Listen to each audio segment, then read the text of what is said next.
Very good evening students, welcome to my NB classes again. आज मैं आपको अपने इस वीडियो में सुनहरी धूप का पार्ट 5 जिसका नाम है, चैप्टर का नाम नीलू एक कुत्ता का नाम था, उसी के बारे में पूरी ये स्टोरी है। तो इसका मैं आज आपको मौखिक प्रश्न उत्तर, लिखित प्रश्न उत्तर, दीर्घ प्रश्न उत्तर और साथ में ही इसका व्याकरण बोध भी बताऊंगी। तो उससे पहले मैं आप सभी से रिक्वेस्ट करना चाहती हूँ कि आप मेरे इस चैनल को सबसे पहले सब्सक्राइब कर ले बच्चों, और मेरे आने वाले हर एक अपकमिंग वीडियो का नोटिफिकेशंस आए तो उसके लिए आप ये बेल आइकन ज़रूर दबाएं। और हाँ, अगर आपको इस वीडियो में मेरी राइटिंग अच्छी लगी हो और आपकी स्टडीज़ में हेल्प किया हो तो प्लीज़ एक लाइक ज़रूर कर सकते हैं, उससे मुझे भी आपसे मोटिवेशन मिलेगी। तो चलिए स्टार्ट करते हैं इसके मौखिक प्रश्न उत्तर से, जिसका पाठ का नाम है नीलू। मौखिक प्रश्न क, नीलू की कथा किसकी कथा के बिना अपूर्ण है? उत्तर है, नीलू की कथा उसकी माँ लूसी की कथा के बिना अपूर्ण है। प्रश्न ख, लूसी की मैत्री किससे हो गई? उत्तर है, लूसी की मैत्री एक भूटिया कुत्ते के साथ हो गई थी। प्रश्न ग, जन्म के बाद लूसी के दोनों बच्चों का क्या हुआ? उत्तर है, जन्म के बाद लूसी के दोनों बच्चों में से एक तो शीत के कारण मर गया था और दूसरे बच्चे को लेखिका ने बहुत कोशिश करके शीत से बचा लिया था। प्रश्न घ, किसी परिचित के आने की सूचना नीलू कैसे देता था? उत्तर है, किसी परिचित के आने की सूचना देने के लिए नीलू लेखिका के कमरे के दरवाजे पर आकर धीरे से खड़ा हो जाता था। प्रश्न अंग, नीलू का जीवन कितने वर्षों का था? उत्तर है, नीलू का जीवन 14 वर्षों का था। आगे बढ़ते हैं लघु उत्तरी प्रश्न की ओर। प्रश्न क, लूसी की मृत्यु कैसे हुई? उत्तर है, एक बार लूसी संध्या के समय शीतकाल के कोहरे में सामान लेने जा रही थी, तभी लकड़बग्घे ने उसे मार दिया। शीतकाल में कुत्तों के सूंघने की शक्ति कम हो जाती है, इसी कारण लूसी को लकड़बग्घे की गंध नहीं मिल पाई और लकड़बग्घे ने उसे अपना शिकार बना लिया। प्रश्न ख, नीलू के स्वभाव की क्या विशेषता थी? उत्तर है, नीलू एक स्वाभिमानी, स्वामी भक्त व सच्चा पहरेदार था। रात में उसका एक बार भौंकना वातावरण की शांति को पूरी तरह भंग कर देता था। अवज्ञा से फेंके खाने को वह सूंघता भी नहीं था। उसे लेखिका अगर डांट भी दे तो वह तब तक सामने नहीं आता था जब तक लेखिका उसे मनाए नहीं।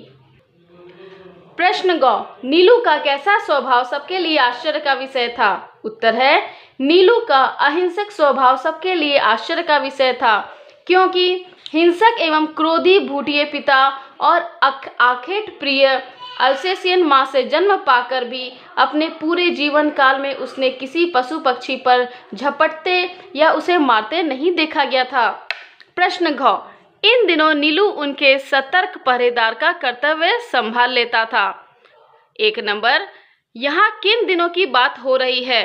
तो उत्तर इस प्रकार है बच्चों, यहाँ उन दिनों की बात हो रही है जब लेखिका के बंगले के रोशनदानों में पक्षियों द्वारा प्रेम पूर्वक बनाए गए घोंसलों में अंडों एवं पक्षी शावकों की सृष्टि बस जाती थी।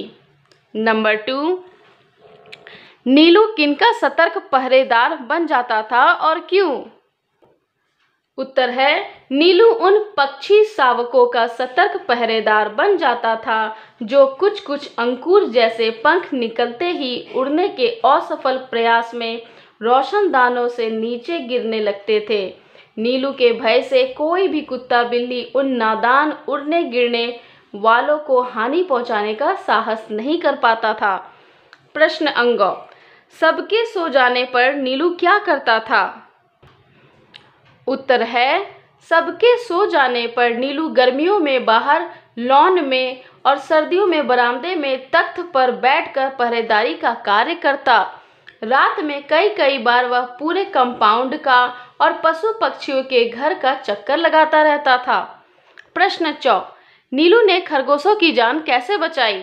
उत्तर है, नीलू ने पत्तियों की सरसराहट से जान लिया कि खरगोश किसी संकट में फंसे हुए हैं।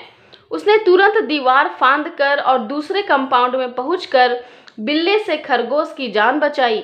खरगोशों को बाहर निकलने से रोकने के लिए वह रात भर ओस में भीगता हुआ सुरंग के द्वार पर ही खड़ा रहा। प्रश्न 6, लेखिका को नीलू के बुरा मान जाने की चिंता क्यों थी? उत्तर है, यदि लेखिका नीलू को किसी बात पर झिड़क देती थी तो वह बिना मनाए उनके सामने ही नहीं आता था, इसलिए लेखिका को नीलू के बुरा मान जाने की चिंता हमेशा रहती थी। दीर्घ उत्तरीय प्रश्न बताने से पहले मैं आपको याद दिला दूं बच्चों, अगर आपको मेरी राइटिंग और ये वीडियो आपकी स्टडीज़ में हेल्प किया और नीचे लाइक का बटन है तो प्लीज़ एक लाइक ज़रूर कर सकते हैं आप। और हाँ, अपने घर के सभी फ़ोन से सब्सक्राइब कर दें, क्योंकि जिस तरह से मैंने आपकी हेल्प की, इतनी मेहनत करके लिखी हूँ मैं आपके लिए, उसी तरह आप अपने घर के सभी मोबाइल से मुझे सब्सक्राइब कर दें ताकि उससे मुझे भी हेल्प मिलेगी। चलिए आगे बढ़ते हैं दीर्घ उत्तरीय प्रश्न की ओर। प्रश्न क, कौन सी बातें लूसी को राजसी विशेषताएं प्रदान करती थी?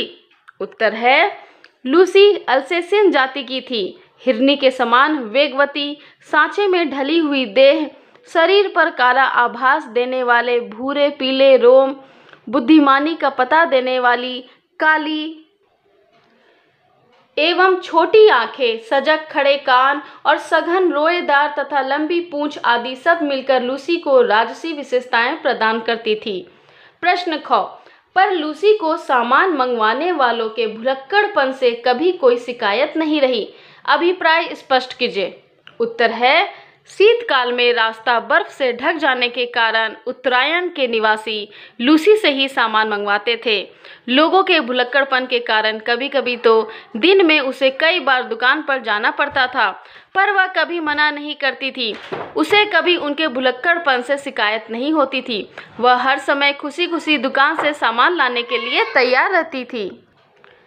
प्रश्न ग, बड़े होने पर नीलू कैसा दिखता था? उत्तर है, बड़े होने पर नीलू बहुत सुंदर दिखता था। उसके रोम भूरे, पीले और काले रंग के थे, जो धूप छाही जैसे दिखते थे। कान चौड़े और नुकीले थे। सिर बड़ा, चौड़ा और लंबोतरा पर सुडौल था। उसकी पूंछ सघन रोमों से युक्त ऊपर को मुड़ी कुंडलीदार थी।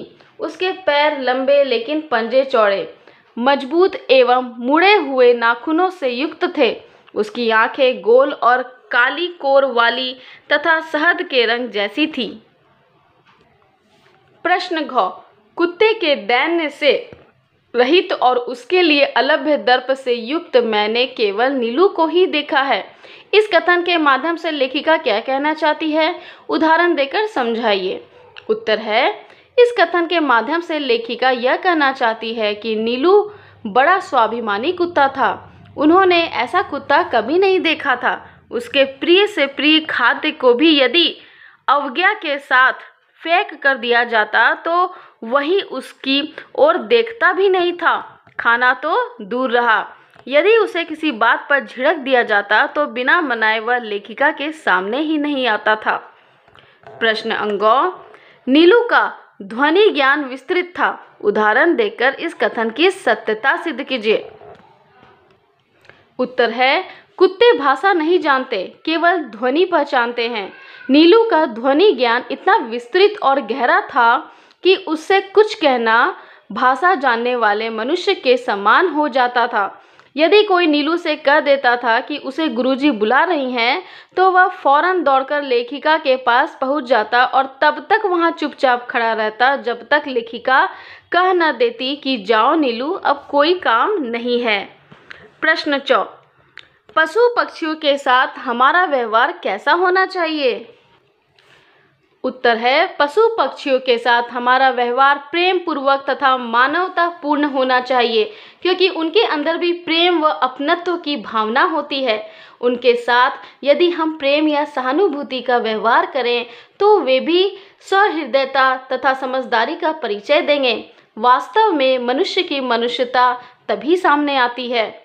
प्रश्न 6, लेखिका के मोटर दुर्घटना में घायल होने पर नीलू की क्या प्रतिक्रिया हुई? उत्तर है, लेखिका के मोटर दुर्घटना में घायल होने और घर से जरूरी सामान अस्पताल ले जाने वाले लोगों की हड़बड़ी देखकर वह जान गया कि लेखिका अस्पताल में है और इस कारण वह उदास हो गया। उसने 3 दिन तक कुछ न खाया न पिया।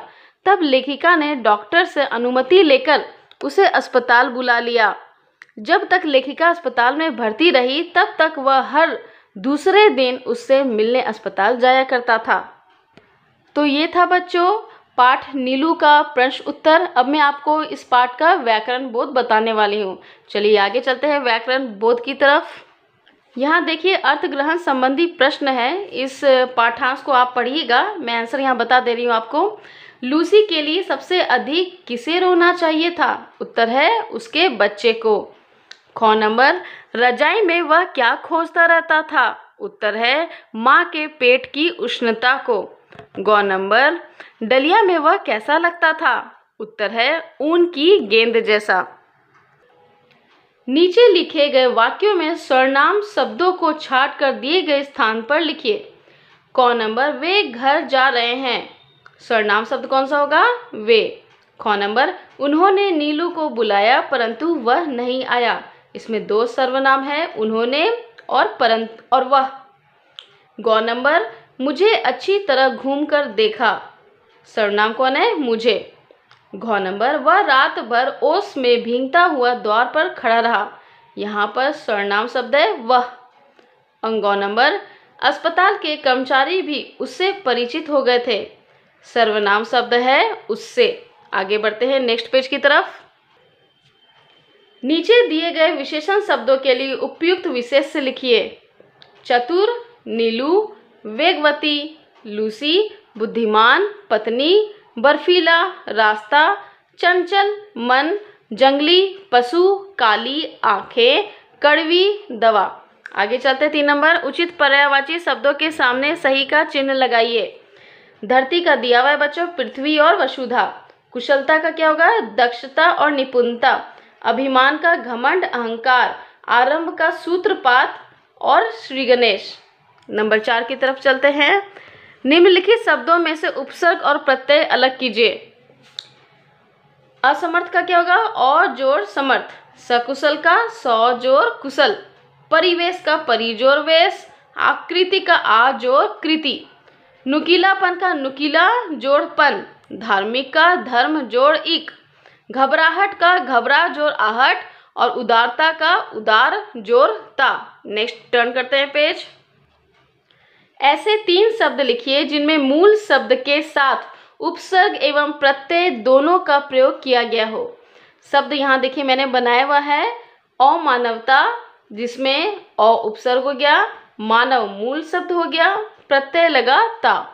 अपमानित अप उपसर्ग हो गया, मान मूल शब्द हो गया, इत प्रत्यय हो गया। स्वाभाविक स्व उपसर्ग हो गया, भाव मूल शब्द हो गया, इक प्रत्यय हो गया। आशा करती हूँ बच्चों कि आपको ये वीडियो आपकी स्टडीज़ में ज़रूर हेल्प किया होगा और मेरी राइटिंग अच्छी लगी हो तो प्लीज़ एक लाइक ज़रूर करें। तो ये जो पाठ था नीलू, ये महादेवी वर्मा ने लिखा था। तो अगर आपको ये अच्छा लगा हो तो प्लीज़ एक लाइक और सब्सक्राइब जरूर करें। सब्सक्राइब करना ना भूलें और हाँ बेल आइकन जरूर दबाएं, तभी आपको मेरा रेगुलर नोटिफिकेशंस मिलते रहेगा। तो और मुझे कमेंट सेक्शन में भी लिखिए कि आपको कौन से चैप्टर का वीडियो चाहिए। मैं कोशिश करूँगी अपने इस चैनल में लाने के लिए। तब तक के लिए thank you, bye bye, have a nice day.